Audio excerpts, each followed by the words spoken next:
Hi everyone, Assalamualaikum warahmatullahi wabarakatuh. My name is Hairunisa binti Abdul Ghani. I am from University Technology Mara UiTM Malaysia, and I'm here today to present on a research study with the title of Effects of Precursor Feeding of Phenylalanine on Accumulation of Selected Flavonoids in Adventitious Root Suspension Cultures of Boswellia rotunda. The co-authors in this study are Associate Professor Dr.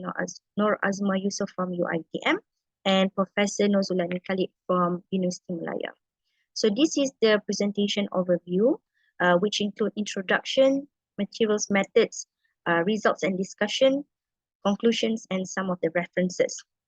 As the introduction, I would like to give a brief introduction on the plants that we have been working on. It is called Boswellia rotunda. It belongs to the Zingiperaceae or the ginger family. It is called finger root and locally known as temu kunci in Malaysia and Indonesia. It is a monocot and perennial plant which believed to be native to Java and Sumatra. This plant is highly distributed in India, China, Sri Lanka, and Southeast Asian countries such as Malaysia, Thailand, and Indonesia. The nature of this plant, it can easily be found in shaded and humid area, and the variety can be identified according to the rhizome's color. So the main interest in this study will be the medicinal properties in this plant, okay, which comes from the flavonoids. So the flavonoids in this plant is the most abundant compounds which were found in the rhizomes of the plant. So there are three selected flavonoids that were studied in this study. They are pinostrobin, cardamomine, and pendoratin A. So despite the importance of the flavonoids in this plant, there are some of issues or problems that have been addressed. Okay, first, the flavonoid compounds are low in nature. Second, overharvesting of the plants often occurred in order to obtain these bioactive compounds in large quantity. Third, the quality of secondary metabolites extracted outside may be affected by the unforeseen environmental conditions. And fourth, the chemical synthesis process of these flavonoids are tremendously challenging and costly. Due to this, plant tissue culture come in hand, to overcome this problem. And in this study, we choose adventitious root cultures, as this culture is believed to be very simple and easy to culture, genetically stable, and ensures consistent production of secondary metabolites. And third, easy to scale up into bigger vessels such as bioreactors. So we choose precursor feeding strategy in this study as this strategy was previously proven effective to induce and increase some of the plant secondary metabolites in several studies, as stated in the slide. So we choose phenylalanine as the precursor in this study, as this compound is a substrate to synthesize the flavonoids in Boswellia rotunda. And this compound and this phenylalanine also has been used in both study by Tan et al. 2012 and Mat Mustafa et al. In 2014 in cell culture for Boswellia rotunda. So the main objective of this study is to study the effects of precursor feeding of phenylalanine in different concentration on the accumulation of selected flavonoid in vitro adventitious root cultures of Boswellia rotunda. Moving on to the methodology, there are two parts of methodology, which include plant tissue culture and also HPLC analysis. For plant tissue culture, the plant materials are obtained from the established in vitro adventitious root cultures, which previously induced from in vitro hypocotyls. So these root will be were cultured in half-strength MS medium plus 0.5 milligram per liter NaA. And different concentration of phenylalanine were fed in this culture medium with the concentration of 0 to 60 millimolar per liter phenylalanine. So after 5 weeks of culture, we measured the root biomass okay, in terms of fresh wake FW and also dry wake DW. And we also recorded some of the morphological changes, and we run some statistical analysis before we go to the HPLC analysis to detect and quantify the selected flavonoids. So the data collection will be the fresh weight was determined after 5 weeks of culture. Meanwhile, the dry weight was obtained by drying the adventitious roots in the oven at 38 degrees Celsius for 72 hours or until we get a constant weight. So the statistical analysis in this study, we used one-way ANOVA, where all the means were compared by Duncan's multiple range test by the SPSS program version 21.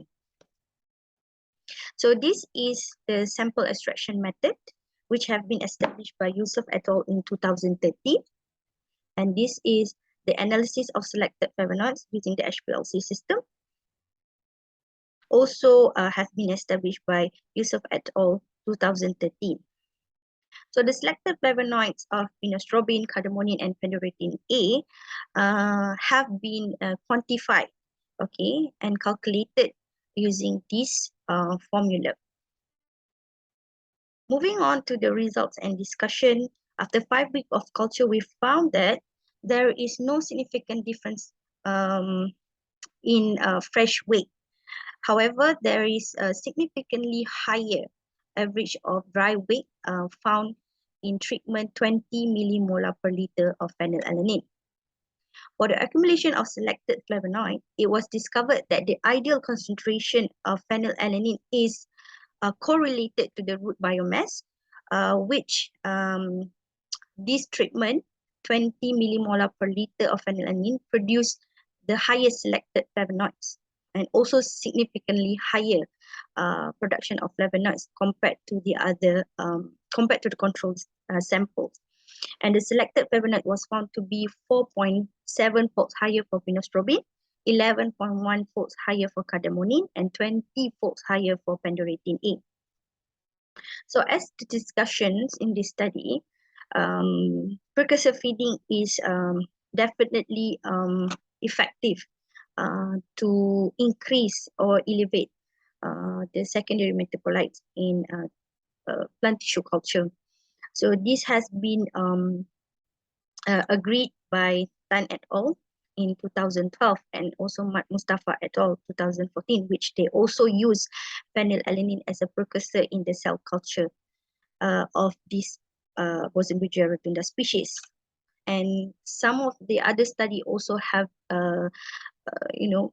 agree that the feeding of precursor in plant tissue cultures has been effective to produce secondary metabolite by Masuminian et al. In 2011, and also for cell suspension of Texas baccata by Korosheshi et al. In 2006.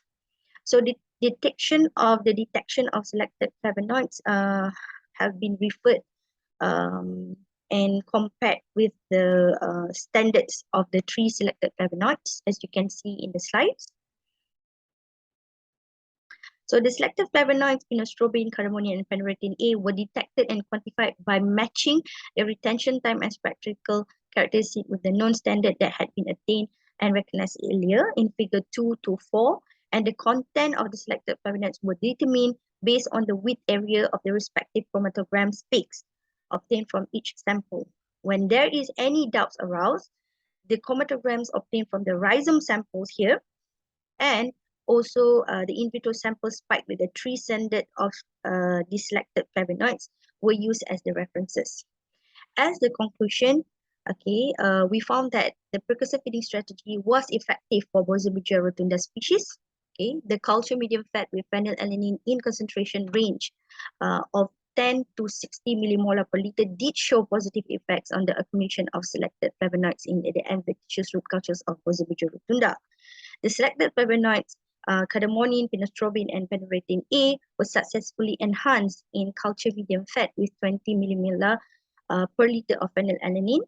Cardamomine compound was found to be 11.1 folds higher 4.7-fold higher for pinostrobin and 20-fold higher for pendiretin A compared to the flavonoids produced in the control samples. So recommendation for future study, okay, we believe that the understanding of the exact biosynthesis mechanism of this flavonoid is still intact. Hence, an extensive study prior to obtain desired secondary metabolites via the plant cells, tissues, and organs is recommended to be conducted in the future to ensure maximum production in the in vitro environment. So these are some of the references which have been included. And thank you for listening.